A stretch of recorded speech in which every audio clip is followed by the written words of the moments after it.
Welcome to another Brit Wres Special as we take a look into British wrestling's past and its future. As at the beginning of August, Hammerlock Wrestling announced its return to UK wrestling scene. It was first founded in 1993, would go on to join with NWA UK in 1999 before going into hiatus in 2012. They are now back, and on October 29th, it will be The Tradition Lives On in Maidstone, Kent, and we are joined by new Hammerlock president, Chris Wood.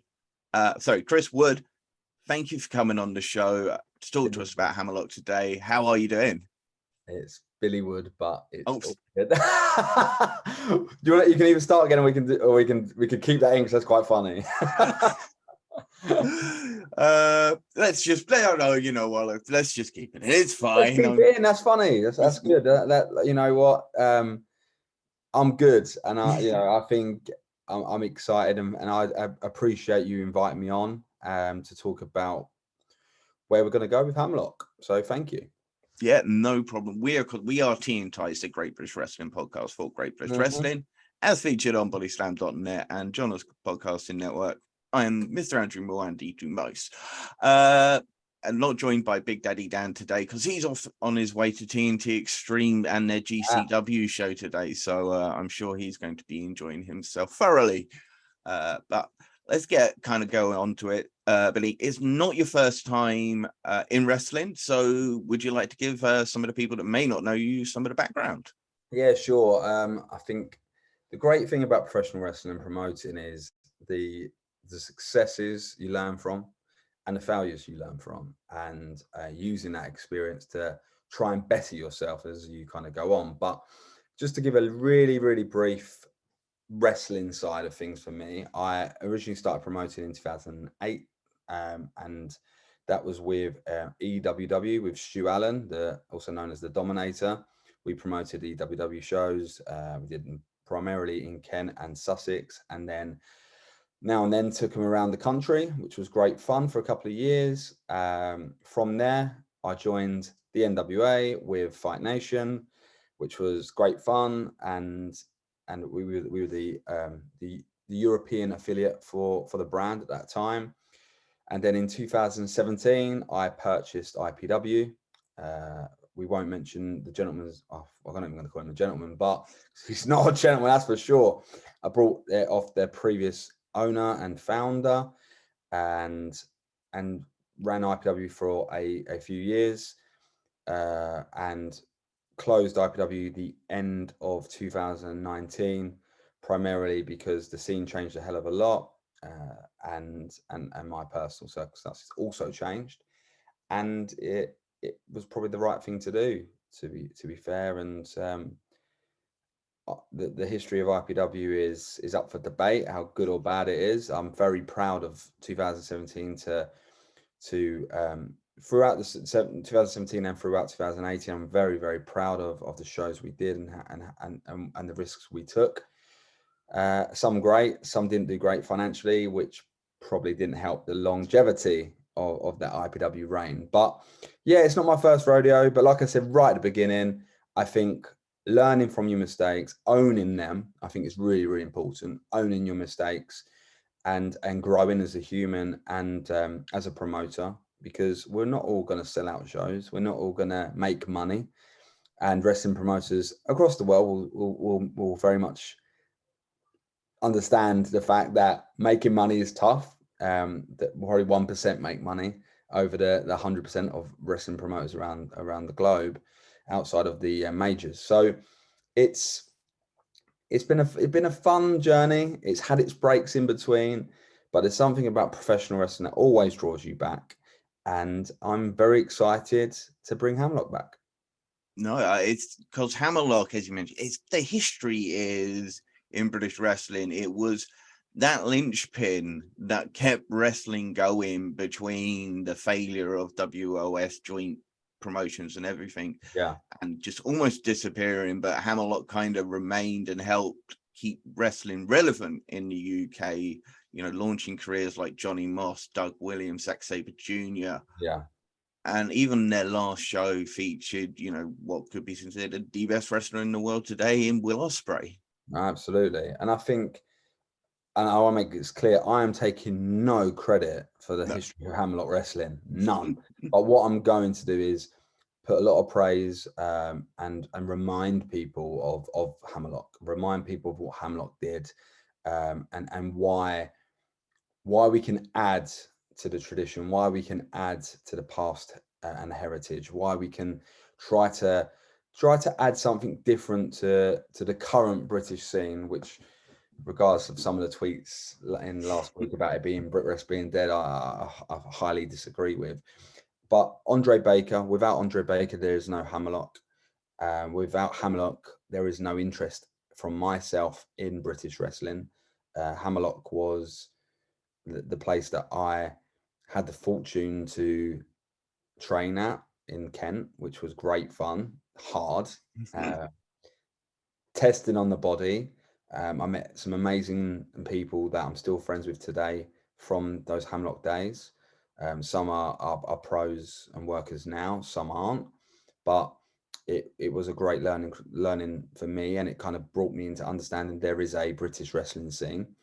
Prior to that, the only thing I ever saw was All Star, and when I went to go and see Earthquake at my local theatre when All Star were in town, but Hammerlock kind of merged the history and the tradition of British wrestling with a bit of a modern day twist. They were probably the first that really did those international tours, like with Jim Neidhart, Jake the Snake Roberts, and what have you, and kind of just modernized things, and also pulled the curtain back. I think if you look back, getting into the wrestling business wasn't something you could just find and locally, and suddenly there's a wrestling school there and you can do your thing.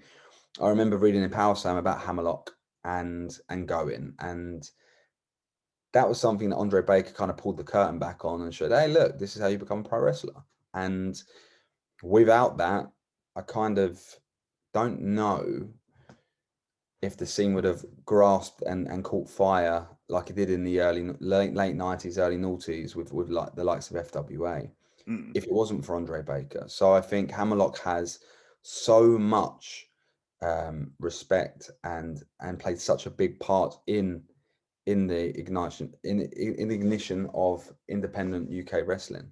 I mean, even as you say, as they may have gone out, you didn't had the rise of IPW, had the rise of Progress, and none of these could have done so without Hammerlock actually being there in the first place. If you look at the early shows of Progress, they take a lot of the stars that came through from Hammerlock, with Jimmy Havoc, not that I mentioned, but Danny Garnell, and so many of the other big stars that helped create that scene. Well, so many. If you look, and also Hammerlock's kind of imprint wasn't just in Kent. There are schools in Ireland and Scotland, and there was the NWA Scottish Championship. There was links in the Midlands, obviously with Magic. There was links everywhere, and I think that doesn't happen unless people believe in something. And I think that's what we're trying to grasp with Hammerlock. We're not trying to set up and I didn't just go, hey, let's just set up Hammerlock or 3 letters to set up a wrestling promotion. The reason I've gone with Hammerlock is because I genuinely believe if we look back at their history and some of the rules and traditions of Hammerlock, it can be different to the Progresses, TNTs, Rev Pro, some of the big hitters right now. Wrestle Carnival doing great, like Gary, slowly and steady we'll do fine with that, but that's not where we're going. I think I look at Hammerlock and go, let's pull at heartstrings. Let's give these competitive matches in weight categories. Let's add a bit of realism. Let's kind of make it less about, okay, wrestler A and wrestler B have great Twitter following, and if we announce them in a super match, we're going to get thousands of likes and retweets, and we're putting on a super indie card. No, that's not what we are. What we're trying to do with Hammerlock is kind of, if you look at what the NWA is today, and obviously the NWA is a massive part of the Hammerlock history, but the emphasis on sizes and realism is kind of where we want to go. Not, I wouldn't say we're the UK's version of NWA, because I think that's a bit rip off. But if you look, we're having a heavyweight division. You have the junior heavyweight division. You have the women's division, which we hope over time we can have multiple weight categories in the women's division too. You have the tag team division, which is going to be open weight. And the idea is actually you're going to have a big hoss versus a big hoss. Let's have a hoss match. Let's have an Andy Wild versus a Jim diehard. Doug Williams, Hammerlock drenched in, and we'll go through the card later. But in 1993, Doug, went to Hammerlock, and he's gone on to have an amazing career, and he's coming back to the Maidstone Leisure Centre, which is so synonymous with Hammerlock Wrestling. To wrestle Shah Samuels, who, regardless of the NXT run, which was, by the way, fantastic television, I thought with Shah. Before then, Shah was the man around the UK independent scene too. So using what's best of British, but we're also opening it up and saying, hey, who's great in Europe? Who should we bring in from the US? We're not just trying to find out just what's hot. I look at the TNT weekend this weekend, and it's great. The GCW are coming over. It's a real indie kind of cool look and feel, but we're going to do some of that. But we hope that we can draw in the families, and we can slowly gravitate and build, rather than wham, bam, thank you, man, which probably something I've learned in the past isn't always sustainable, as I found out probably with the Milton Keynes shows I was running with IPW. They're not overly sustainable like that. So we're going to do things a little different, try a little bit different. Not that anyone's doing anything wrong, but we feel rather than giving another UK promotion just a promotion for promotion's sake, let's give that old school vibe. Let's give that feel of the big match. What are you coming to watch? I want people to buy tickets for the matches, rather than, hey, look, it's another super indie match. I want to buy it. I want them to buy into the Hammerlock characters, and that's going to take time. No, I mean, I like that. I think traditional British wrestling is almost coming back for a little bit of a boom. I do feel like even the fact that NXT UK had the Heritage Cup, I think that added so much more interest to it. I've always been a big proponent for, we need to have weight classes back in wrestling. I agree. I think when I said it should be like 4 for the men and 2 for the women, and even do your tag teams. But so I'm really on that. And I'd just like to say that Big Daddy Dan was a big fan of the IPW 2019 period, because he used to go regularly at the Milton shows. So it's a very shame that he's not here, because I'm sure he could add so much more to talk about some of that. But as you say, I love the weight class. It's such an important thing sometimes in wrestling, because sometimes realism does get lost. Yeah. And look, I'm all for, I think wrestling's subjective, massively subjective. So when I was running IPW, we had our Milton Keynes shows, which were every first Wednesday of the month, and it would be a super, like we would bring someone over from the States, or have a super match, like whether it was Will Ospreay versus Kip Sabian, or Will Ospreay versus Pete Dunne, or we would bring in Matt Riddle, or we would bring in we brought in Nick Aldis to defend the NWA World Heavyweight Championship, and it was in a small warehouse that could only fit 140 people, and everyone standing. And the idea was, these were like unreal cards that you would only see, like it would be ridiculous to see, and that was subjective for that audience, and we fed that onto online. So that was the way we built our subs and our subscriptions, and that's kind of how they got paid for. It wasn't just the ticketing. No. That was, you genuinely couldn't do it. And then at the time we kind of took over the Lucha Forever stuff. When that went sour, we actually paid to keep that show on the road that last Tuesday night at the Frog and Bucket. And all the tickets were sold, but I actually put my hand in my pocket, paid all the talent, and put that show on. At the time, I thought it was the right thing to do. Don't get me wrong, we thought, hey, maybe we can build a business up and expand IPW. So Manchester, might be a good idea. And but we kept with the traditions of those shows at Tuesday night grap shows, and it was more comedy and silly things and zombies and me acting up as the IPW owner that everyone hated because they'd wanted Tuesday night graps, and Chris Brooks and CCK were the hero. Yeah, it was all silly but fun, and it worked perfectly. And those guys like Aussie Open back then, who by the way are absolutely killing the world right now and doing amazing, and they're great guys. It's great to see. But what they did and the creativity that they bring onto those shows, and now Lycos is doing with his new promotion, Modern Nomad. Modern Nomad, yeah, and that's amazing, right? But that's the thing, wrestling is subjective.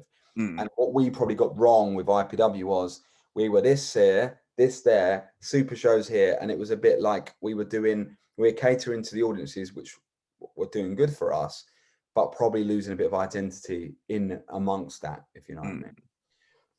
So that's why the real focus now is on bringing identity to the Hammerlock traditional British wrestling. Absolutely, and it might not be of interest to many, and that's okay. But we're going to grow it slowly and build it, and it's going to take time, and we're aware of that, and we're okay with that. So, yeah, I think wrestling is subjective. We want to go weight classes because we think that will give us a little bit of extra direction in what we're doing and allow us to keep on course, because it's very, very easy to go, fuck, that person's available, grab them, put them on. Shit, who are we going to put them with? Let's put them on. That'd be a great match, bang. And then you're like, oh, but actually he's a small flyer, and I don't know if that would work on a supercard or it could work on a progress show, but does it fit our run on Hammerlock? No. So we're not going to do that. We'd rather say no. I actually was going to book someone for Tradition Lives On. And I asked him his weight. I said, "No, what's your weight?" And as soon as I got the response back, I had to say, unfortunately, I can't book you for the show because you don't fit the criteria for the match, which is something I've never done before, by the way. It's never been that way. So we are really trying to stick to it, and we will. And it was gutting not being able to give the booking to the lad, but if we do that for our first show, then it kind of makes a mockery of what we're trying to achieve. Yeah, no, I can understand. I'm wondering maybe like open weight exhibition matches. Absolutely, and we may do those. But it has to be a reason for it. We're not just going to do an open weight for an open weight reason. It might be a case that a junior wants to step up, or a heavyweight is destroying juniors, and then there's a reason, there's a narrative for that. But anything can happen, and we want to be anything can happen, but understand that on these cards, heavyweight men's wrestling doesn't necessarily main event the show. The reason there's categories is because any one of those categories can main event a show. Whatever we feel is the main event match, whether it's a men's heavyweight, a men's junior weight, a women's match, or an open weight tag match, whatever we feel is the main event or main event. And to be frank, there's two on the card that could have been main event, in my opinion, and that's the Doug Williams. You got 3 main events. Yeah, it's quite a few. Sorry. But I kind of was debating, because we're going to have more women's matches on the show. But I was debating whether Doug Williams, Shah Samuels main events, or Xia Brookside versus Rio O'Reilly, because I think Xia and Rio will be an absolute barnstormer and will be a massive showcase for women's wrestling. And now we had that in mind. But we've gone with the fact that Shah Samuels and Doug Williams is our main event, and the show is built towards Doug versus Shah. I was thinking Magic and Callum Newman as well, especially when you've got the history. But we'll talk about that later, because that's a great one to talk about. Yeah, definitely. Are you working to the 205 or the 225 weight division? Which have you gone for? 205, because otherwise we'd be lacking in heavyweights. Yeah, our British, we're not as big as some of the big old guys over in the United States, but no, I agree with that. We recently put together, in fact, it was on the last Brit Wres Roundup, we did our own version of a junior heavyweight cup similar to New Japan's, and I chose guys like Chris Ridgway, Mark Kaskin, Cara Noir, Martin Kirby, all still, because they would all still be junior heavyweights. But the reason he didn't choose them is he just felt that they were too bigger stars to still be in the junior heavyweight. Where I was like, well, for me, junior heavyweights and heavyweights are the same. They can both main event. Agree. And I agree, because, for example, if you look at boxing, Andy, Anthony Joshua, Tyson Fury, big heavyweight draws, right? But for example, Amir Khan was a huge draw, not a heavyweight boxer. If you look further down and look at some of the best cruiserweights, the Eubank Ben match, right? That's a main event. Yeah, the rivalry's their dad's rivalry, but they've built into it, and they're having a match. They're not heavyweights, and their bout will do numbers on pay-per-view, and will sell tickets in arenas. Ricky Hatton wasn't a heavyweight, but Ricky Hatton, as soon as Ricky Hatton was on the card, Ricky Hatton was drawing. He was the main event, right? So I agree, and Chris Ridgway, in my opinion, is a junior, and a junior heavyweight. He's not a junior, he's a junior heavyweight. And Chris is someone that I also believe is one of the best wrestlers unsigned in the world right now, and someone that I've put a lot of time and effort into too over my years promoting. So yeah, I don't think we can. I think there's times junior heavyweights can step up to heavyweight, as if you see in boxing, like Tony Bellew was a cruiserweight and stepped up to heavyweight and to face David Haye. I think that can happen, and I think you can work on that.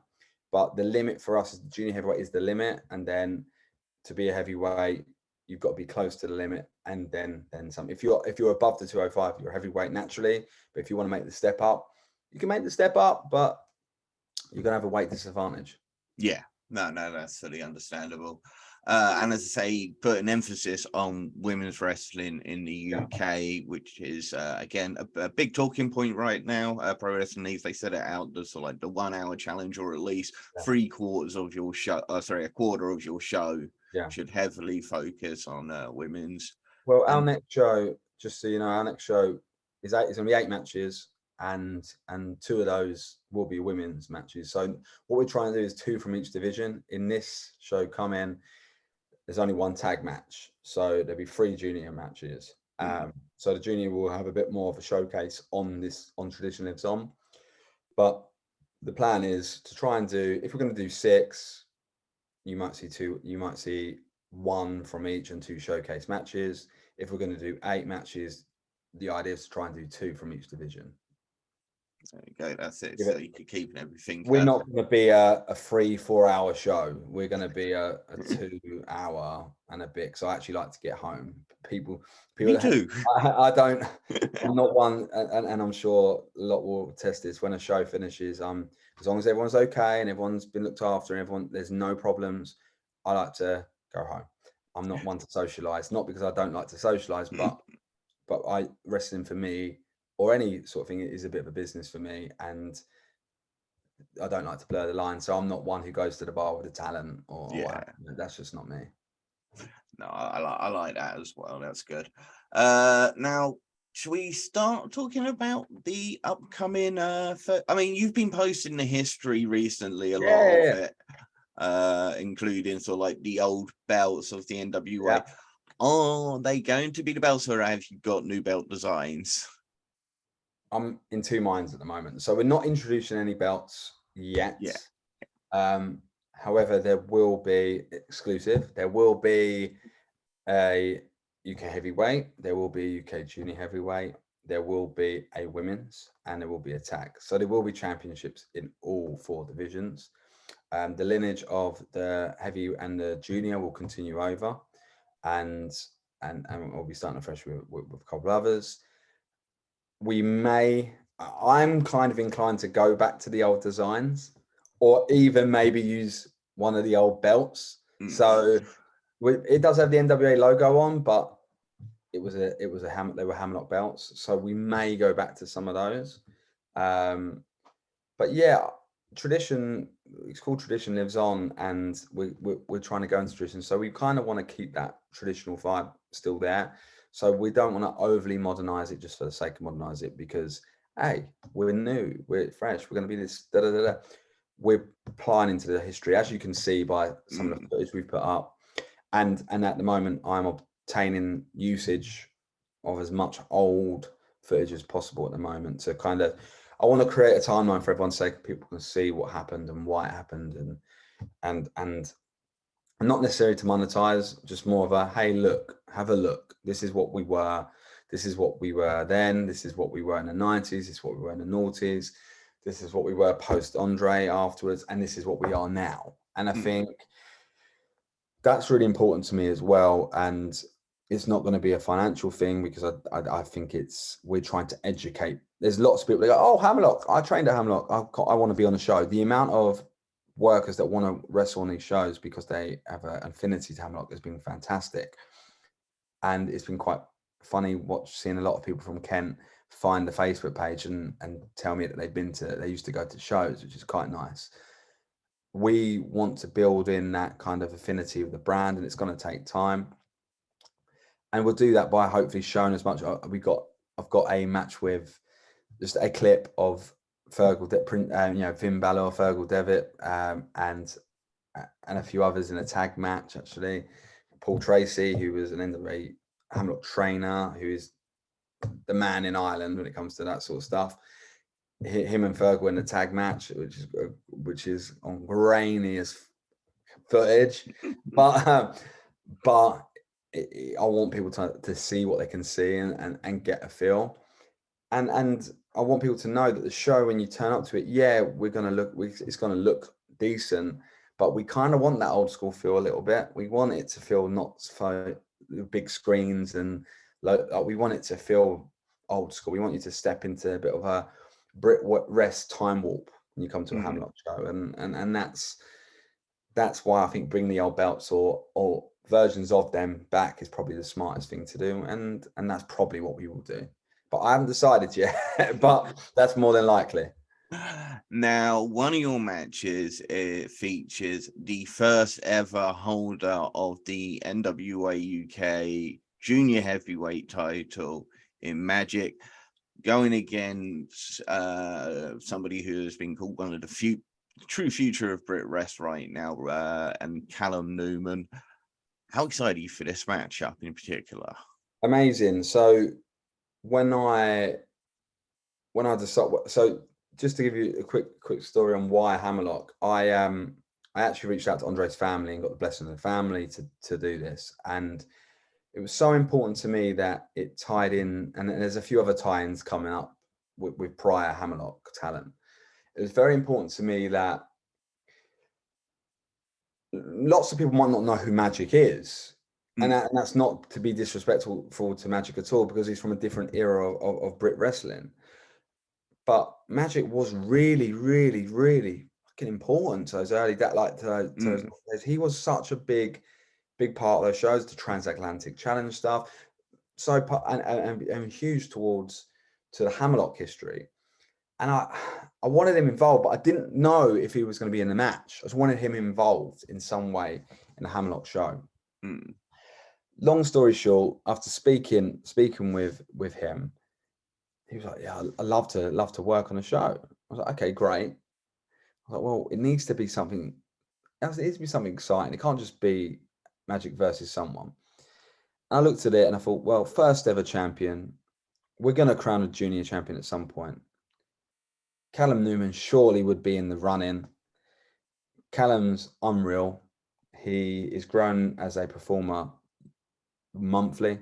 I've had Callum on shows prior, and he's always performed incredibly well, and just owns the crowd.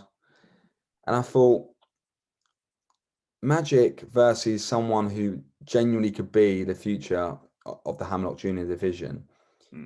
Could it be a passing of the torch moment? Could it actually be a return of Magic moment? Could it be Magic's could Magic absolutely smash it? People will go, hold on a minute, is he got another run in him? You know, it's not a foregone conclusion in my mind. And I think that's the beauty of that, the fact that Magic can touch on the history and the feeling and what Hammerlock means to him. And Callum Newman recently in a tweet kind of made it clear he can give a flying about the being the gatekeeper in the history. So whilst it's a clash of juniors from different eras, I think it's a clash of tradition versus new school. I think it's Magic. You would expect Magic is gonna, the hatred heal, the arrogance of Magic back in the past, but actually it's Callum who's shown a bit of disrespect to the Hammerlock history here. Yeah. And I think that leads to what you probably said as a potential another main event. And that's exciting. And I think we're going to see something that's never been seen before. And we're going to see something that really, for me, will tell everyone in that room what Hammerlock Wrestling means. There's a real blending of both youth and veteran talent actually on this card. You got guys like RJ Singh, Amir Jordan, as you mentioned, Doug Williams on the show. It's just a young Brady Phillips who is insanely talented. It's great to see him again. See, he was one I was like, is he really only 205? Because he looks big. Exactly. Yeah, just it. He's a big guy, but he is big but cut. So he'd be just right for the division. Now, you've got quite a lot of sort of like the returning NXT UK talent as well on this scene. How do you feel like that ending of NXT UK is going to boost the scene a little bit more? There's going to be more talent coming back. There's going to be fresh matches to be had between. People got to realise it was a while when a lot of these guys left, and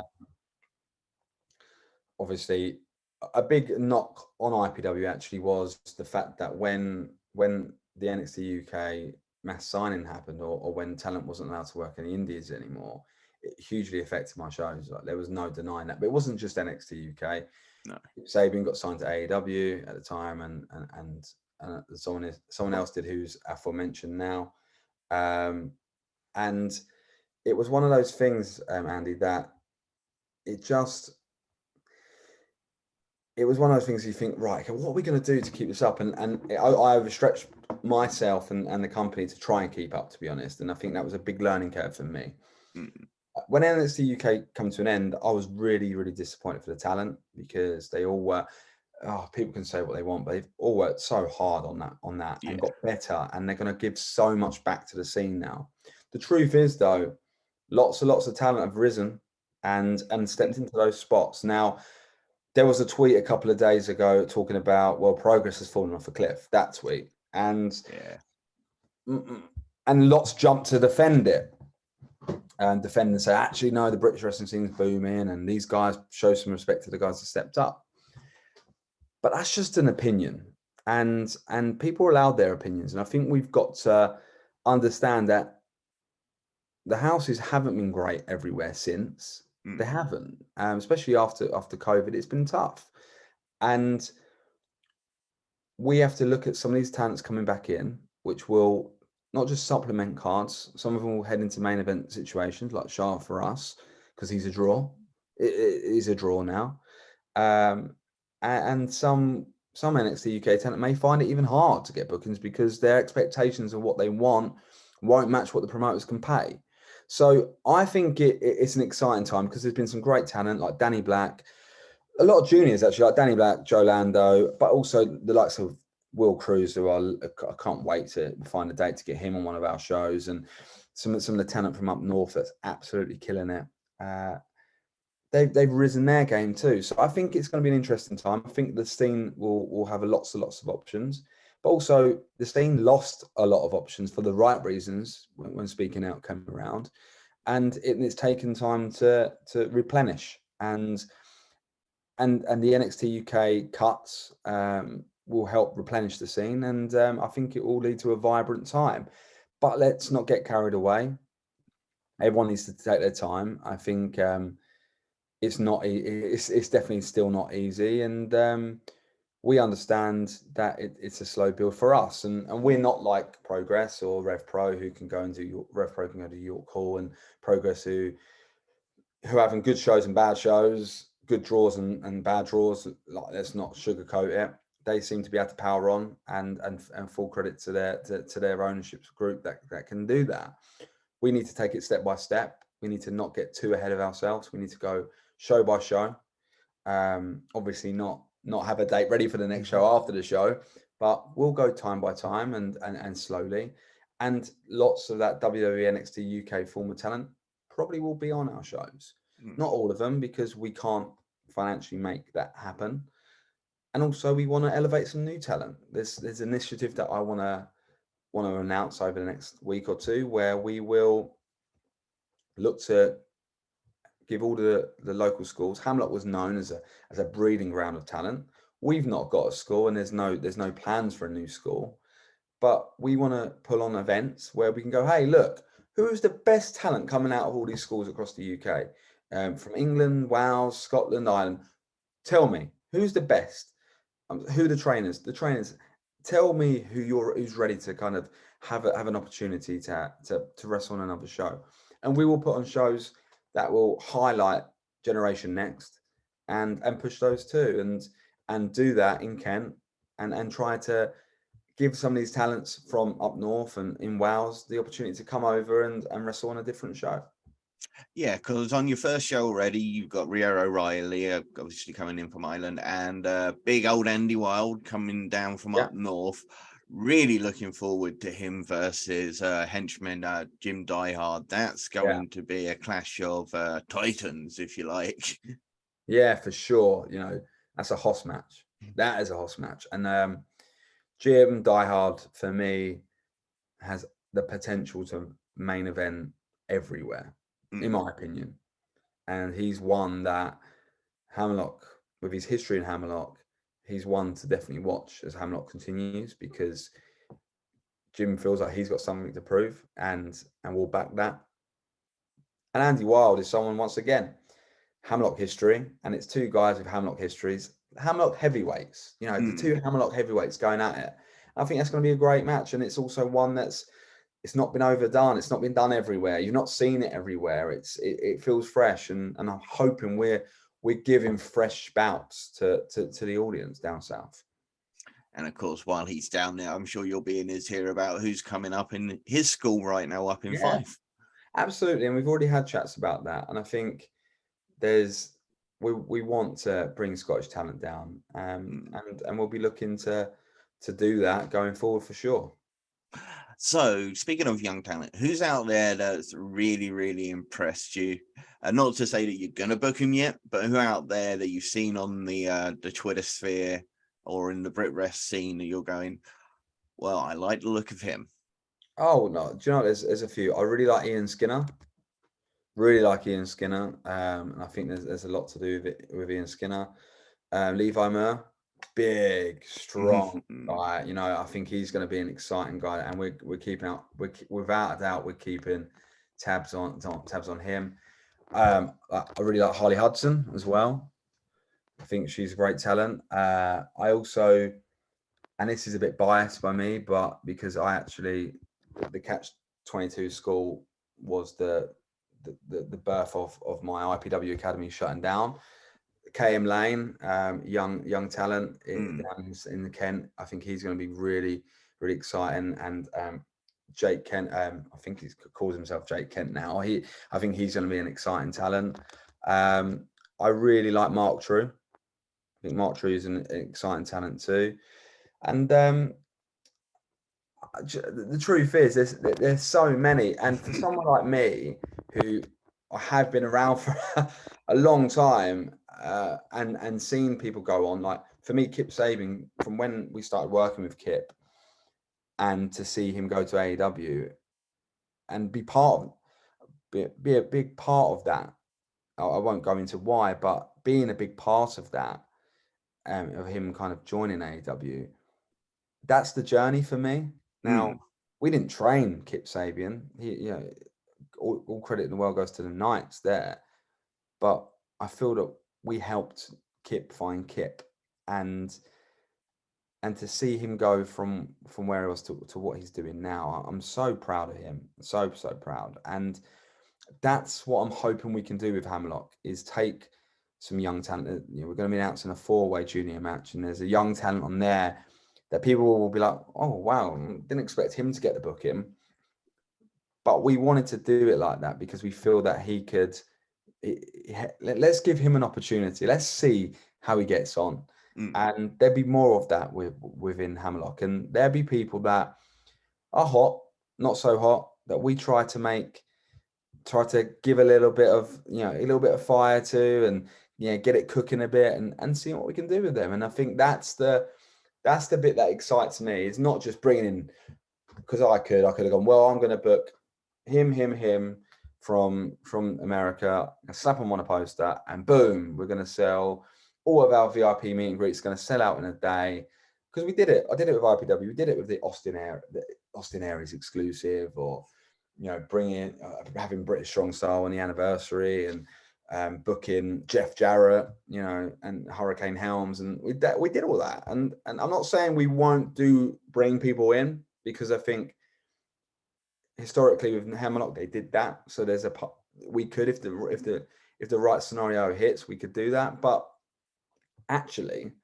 I want to go, yes, this is the best of British wrestling, but here's a couple little acorns that you don't know yet, and we're going to show you a little bit about them, and you might like them, or you might not, but let's give it a go. Yeah, Will Ospreay was once a skinny little kid who walked in and suddenly took over the place, and now has taken over the world. Yeah, look, Will. I think I first personally booked Will in 2015, right? So 7 years ago, and Will's always, as he's kind of grown as a performer and notoriety, he's always looked after me, to be fair, and I thank him for that. But to see him grow as a talent and become, arguably, in my opinion, probably one of the best professional wrestlers in the world, whether you like him or not, I think that's up for debate. People either love him or hate him, and they have their reasons for that. But for me, he has really worked on his craft and become one of the best, and you have to applaud that. And but there's so many. Look at Pete Dunne, look at his ascension, whether you like the Butch name or what, look at Pete, look at that journey, right? And I think there's so many more we can talk about. There's so many more, and there'd be so many more. And that's what I'm excited about with Hammerlock, is, can we play a part? We're not trying to be the be all and end all, but can we play a part? Yeah. And I'm hoping we can. So we've talked a little bit of present and future there. Let's look at one of our favorite questions, which is the Mount Rushmore of British wrestling. But I think there has to be at least one Hammerlock guy who should be in the Hammerlock Hall of Fame. Doug Williams? So quick off the bat, but 100% understandable. But yeah, 3 more that you felt that really influenced the British wrestling scene as a whole. For me, it's a bit of an interesting one, because I've got different people for different reasons, right? So Doug Williams definitely, I think, has held the mantle of British wrestling through the good, bad, and the ugly, and I think he should be on that Mount Rushmore without a doubt. On top of that, I'm going to put a name on there that people probably wouldn't expect me to put on, but I'm going to put them on there because I think their consistency actually should have them on there. And that's Andy Quilden. And I'm going to put Andy Quilden on there because Andy used to be a referee. He promoted IPW shows before breaking part with that owner, and then setting up Rev Pro. And Rev Pro have been, in my opinion, the most consistent British wrestling promotions in the last 30 years, without doubt. And that's why Andy, whether he cares that I'll put him on the Mount Rushmore of British professional wrestling, but I would put him on there. Another name who I think changed the game, and a bit more of a modern name to this, but I think he changed the game and was a massive part of changing British indie wrestling. As Mark Andrews. I think he doesn't get the credit he deserves, and that's why he would be on there for me. And last but not least, I have to put Andre Baker on there, because without Andre, there'd be no Hammerlock. Without Andre, there wouldn't be my affinity and love for the NWA, which leads me back to Hammerlock. And I wouldn't be promoting without Andre Baker, because Hammerlock Wrestling has, what people don't realize, it's been such a big part of why I done what I done, and why I keep getting drawn back to it, and why I picked the Maidstone Leisure Centre, because every time I ran a show there, all we talked about, me and Dean Ayers and whoever we booked who was part of Hammerlock throughout the craze, we talked about the Maidstone Leisure Centre, because it was synonymous with the brand. And I'm so happy, whether we have 100 people in there or 400 people in there, I'm so happy that we are going to do the first show there, no matter what the draw, because it needed to be there. And that's why Andre Baker has to be on that. So 2 promoters, a junior heavyweight, and probably the greatest ever British wrestler, in my opinion, in Doug Williams. Yeah, I love that list. Now, we've talked about a couple of the matches, but let's talk about the women's match on the card. Xia Brookside and Rhea O'Reilly. Again, not quite young, but she still is quite an emerging, upcoming talent in Xia Brookside, against a very experienced Rhea O'Reilly. It's another great mixture. Yeah, Xia got into business incredibly young, like people, very young. She was like 14, 15 when she really started. So she was young. When she was the IPW Women's Champion, she was young as well. She was, and she still is. She's still, in her 20s, early 20s. And for me, I actually think the reason why Xia went to the WWE wasn't because her dad. It was because she actually had the biggest upside, I think, on the British women's wrestling scene, in my opinion, because she appealed to all different fan bases. She was exciting in the ring. She knew how to get the crowd going. She could wrestle an indie terrific style match, but also she could do an all-star match. She went off to Japan and did incredibly well in Japan for Stardom, and the upside in her as a talent is huge. And I think being released from the WWE at her age, it's not the end of the world, because there's so many other options for her, and going back to WWE one day. And I think it's now her time to shine and show people what they're missing. And I'm so happy to be able to work with her again, to try and ignite and help push that. And that's what we'll do. And with Rhea O'Reilly, she's I think one of the best in Britain. So what a match. What a match. And it's been tough for me to find another women's match that I think absolutely matches that for Hammerlock. And probably that's why we've not announced one yet, which we will be coming around to soon. So I think it highlights where we want to be and the levels we want to be of women's wrestling. We make no bones about it. I get Dan Reed's point with, women should be featured heavily or more prominently than they are in many promotions. And I'm not against that at all.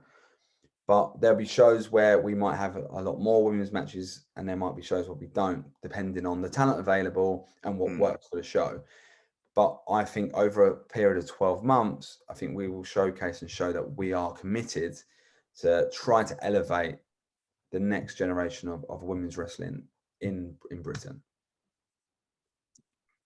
And then we mentioned Brady Phillips earlier. He's going to be going up against another young man who's, again, even though he's been released, it's not the end of the world for him. He's still so young, in Amir Jordan. Absolutely. Amir, it gets the crowd going, exciting, can go between the ropes. He can absolutely go. Brady's someone I've kept my eye on. I think it's a great mesh of styles, and I think that could be the match of the night. That could be the show stealer. Absolutely. Tag team action, the 8-7, Roy Johnson and Alexander Roth going to be taking on the Rebellion, Jack Torreno and Taylor Essex, who are one of the most underrated tag teams in the UK, both teams, in fact. Yeah, no, absolutely. And I think the exciting part of that is the 8-7 have great charisma and chemistry together, and Rebellion I think have grown as a tag team. So yeah, really excited about that match. Really excited, and I think that will set the standards again of tag team wrestling for Hammerlock.